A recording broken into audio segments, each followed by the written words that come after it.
action let's go 저 건물을 찾으러 Assalamualaikum warahmatullahi wabarakatuh. Halo semuanya. Perkenalkan, kita dari kelompok 4. Kita akan membahas dan mempresentasikan tentang manajemen SDM dan hubungan ketenagakerjaan.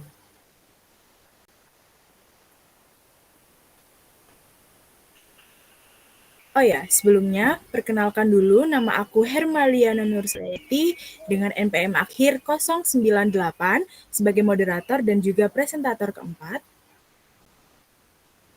Perkenalkan, nama saya Novi Sulistiani dengan NPM akhir 108, saya sebagai presentator pertama. Perkenalkan, nama saya Husnul Khotimah dengan NPM akhir 103, saya sebagai presentator kedua. Perkenalkan, nama saya Reva Fitriana Putri Sonya dengan NPM akhir 099, saya sebagai presentator ketiga.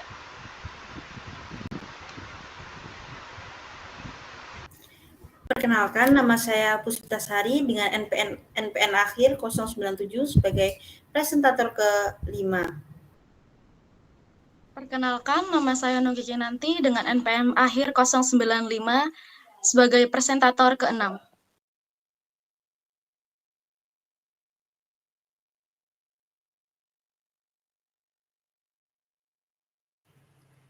Baik, kita masuk pada subbab pertama, yaitu dasar-dasar manajemen SDM.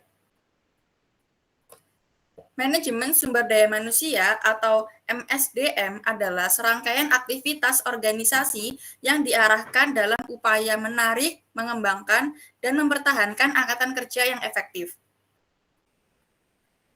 Kepentingan strategis manajemen SDM. Modal manusia atau human capital mencerminkan investasi organisasi dalam menarik, mempertahankan, dan memotivasi angkatan kerja yang efektif. Sumber daya manusia menjadi faktor penentu keberhasilan pelaksanaan organisasi yang efektif. Makin pentingnya peran manajemen merupakan sarana berharga bagi peningkatan produktivitas dan kesadaran mengenai biaya yang timbul akibat buruknya pengelolaan SDM. Baik, kita akan masuk dengan perencanaan SDM. Analisis pekerjaan atau job analysis adalah analisis sistem pekerjaan berbagai pekerjaan dalam organisasi. Sebagian besar perusahaan telah melatih ahli yang menangani analisis ini. Analisis pekerjaan ini menghasilkan dua hal. Satu, deskripsi pekerjaan, dan dua, spesifikasi pekerjaan. Meramalkan permintaan dan penawaran SDM. Menawarkan penawaran tenaga kerja terdiri dari dua tugas. Yang pertama, meramalkan penawaran internal, yaitu jumlah dan jenis karyawan yang akan dipekerjakan. Dua, meramalkan penawaran eksternal, yaitu jumlah dan jenis karyawan yang tersedia untuk proses perekrutan. Selanjutnya, kita akan masuk pada subbab yang kedua mengenai konteks hukum manajemen SDM. Sejumlah aturan yang meregulasi beragam aspek hubungan antara karyawan dengan perusahaan, terutama dalam peluang kerja yang setara, kompensasi dan tunjangan, hubungan ketenagakerjaan, serta keselamatan dan kesehatan kerja.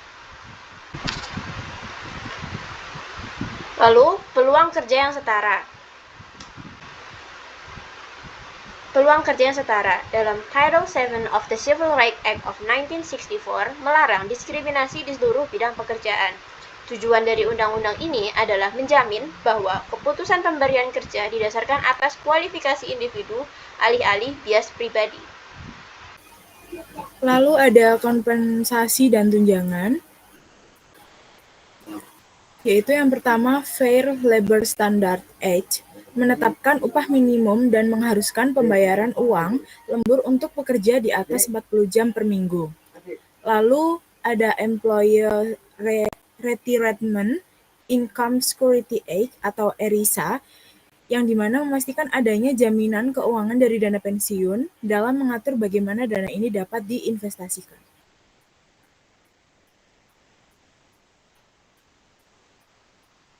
Lalu ada penyusunan staf dalam organisasi,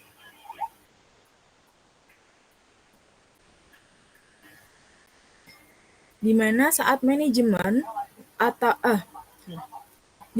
manajer telah memutuskan bahwa karyawan baru dibutuhkan, mereka lalu mengalihkan perhatian untuk merekrut dan mempekerjakan bawahan orang-orang yang tepat. Nah, hal ini mencakup 2 proses, yaitu proses yang pertama adalah memperoleh karyawan baru dari luar perusahaan, dan proses yang kedua adalah mempromosikan staf dari dalam perusahaan.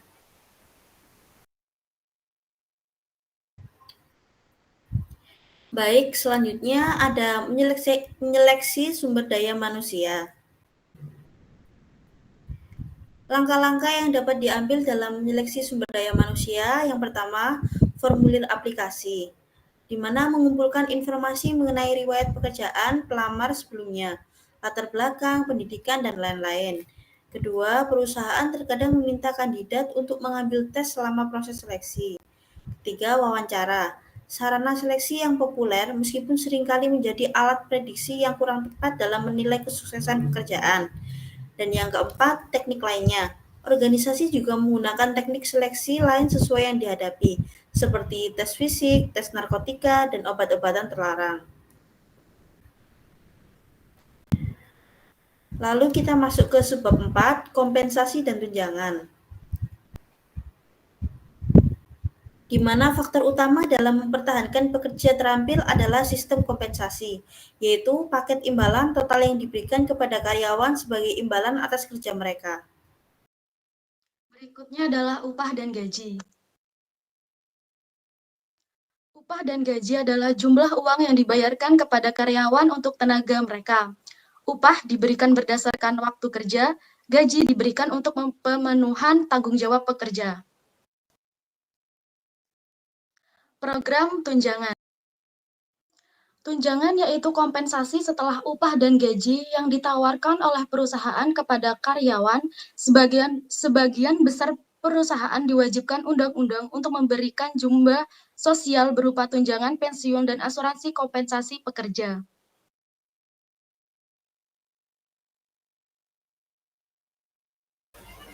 Oke, terima kasih. Sekian presentasi dari kelompok 4. Kalau ada salah kata, mohon maaf. Wassalamualaikum warahmatullahi wabarakatuh. Terima kasih. Syukuran presentasi. 들어줘와 함께 달려 Ready for action, let's go